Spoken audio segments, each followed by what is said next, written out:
are here every Mondays at Guardian Games, 6:30 p.m. Pacific Standard Time, hosting Modern. Sometimes we do some other events around town, but follows are great. Subscriptions are also excellent. It helps us keep everything going.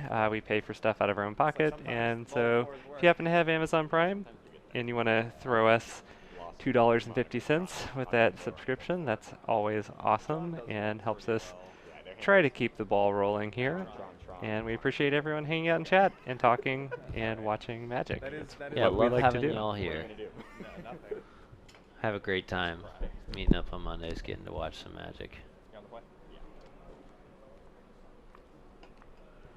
Nice to watch some paper too. We're really all about, we want to keep the paper scene alive here. Yeah, we like those formats like Pauper, Modern, Legacy, where you're actually playing with some cool old cards that you can't really do in Arena. And like the community around town that plays them is pretty big, and like showcasing that on the internet too.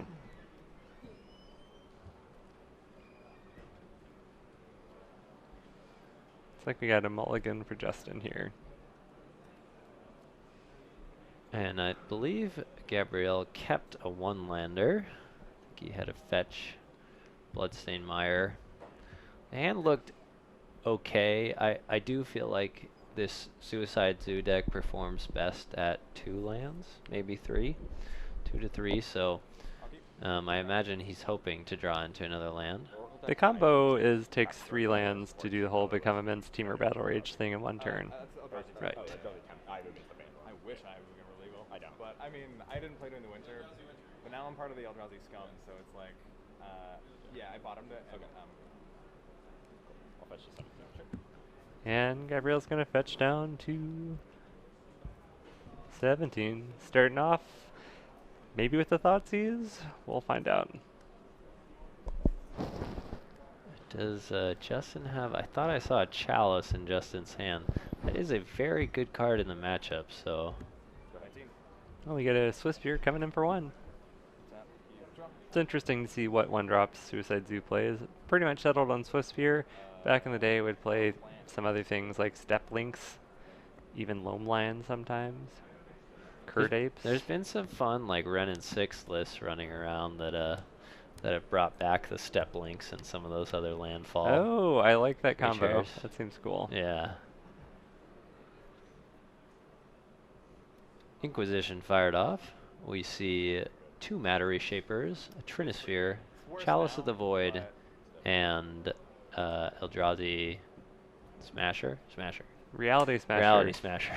is an Eldrazi that smashes, but is not an Eldrazi Smasher creature type. Fair enough. Reality Smasher, right? Oh, for sure. Sweet. Yeah, Judge? Yeah, Judge? What would you take if you were Gabrielle here? Well, seems like there's enough 1-drops that Gabrielle wants to play, or maybe has a... Oh, no, we're stuck on 1 land, so if that Trinisphere resolves, that can be kind of tricky. I was going to say, I'm almost more worried about the Trinisphere. That said, it looks like Gabrielle is sitting with another Thoughtseize in hand, so he's hoping that Justin does not draw into a Simian Spirit Guide or something. And he does not, so he's going to get to fire off. Gabrielle will get to fire off the Thoughtseize. Justin's found the Expedition map. I didn't look at it, but I wanted the camera to see it, so... And I mean, the light may even reflect. Justin revealing that he has Natural Tron atop his deck. Yeah.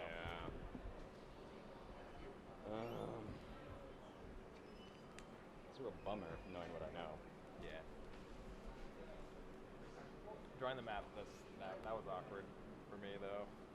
It's like, oh, I wish I had it. Yeah, I got it for Trinisphere. Yeah. Looks like Trinisphere is going to be the card to take. Yep. 14, 15. Draw a bubble. And Gabrielle serves for 3. And Gabrielle still hasn't picked up What? that second land. Oh, yeah. Where did that map I go? was- yeah. There we go.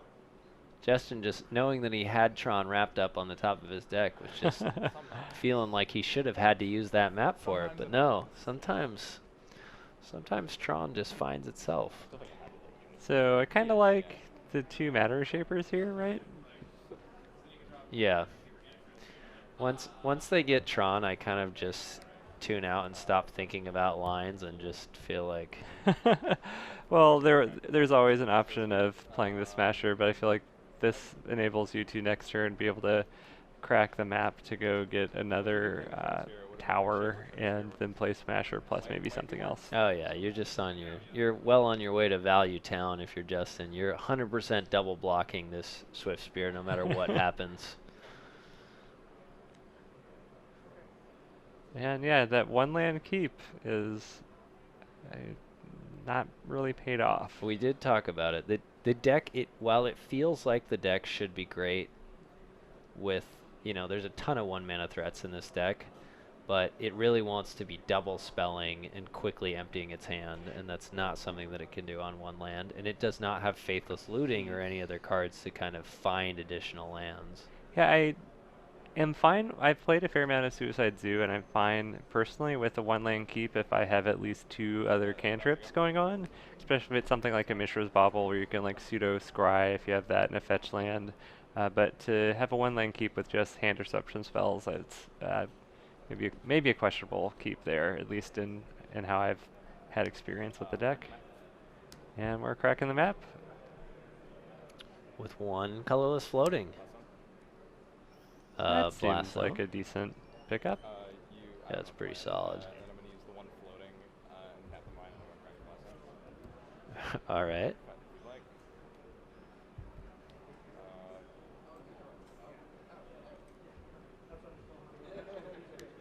Let's see. What are we gonna do for 2 It's a tough on spot. the map? Tough spot if you're Gabriel. That was a pretty darn good turn. Yeah. Maybe so good that Justin might forget to attack. That's what Gabriel's hoping for.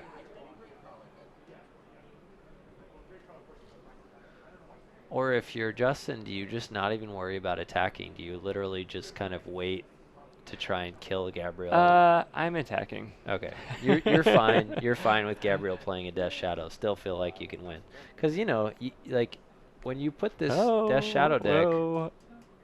Zing, zing, zing, zing. when you put it low, you are giving yourself the chance to get blown out if they draw a land. And you're right that they need 3 lands really to kind of combo kill you. I guess it depends how many blast zones that Justin has in the deck. Right? If there's more than 1 and he has this map, you can just go get another blast zone right now and then swing in. Yeah, who knows? It's Eldrazi Tron. It plays just like a gaggle of weird colorless lands and also Tron that it draws naturally Nope. sometimes. We got the second blast zone. Same thing. All right. Well, that probably ties a somewhat neat little bow on things with Gabriel going to 3 and a Reality Smasher, or as I call it, the Eldrazi Smasher. Ooh, fetch land just on time. Found it. there.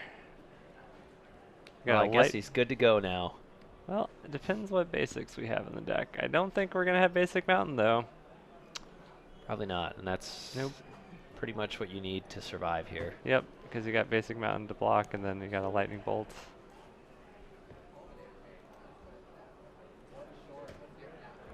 Whoa, Wow. we're wrong. Okay. There's basic mountain. That That's really surprising. I don't. I'm just speechless. Like, Yeah, I'm eating my words right now, but that's I'm not sure why, but it's there. I mean, he still just dies to Reality Smasher, but Yep. excuse me. Well, yeah. Sometimes they draw natural Tron and then they just get you. Yep. And sometimes you know it's going to happen when they you Mishra's Bauble them and don't draw a land. It's always a bad feeling when you're stuck on 1 land and you're you know your opponent's going to have access to 7 mana the following turn. It hurts. The inevitability of Tron once they get Tron. Even Eldrazi Tron, it just hurts.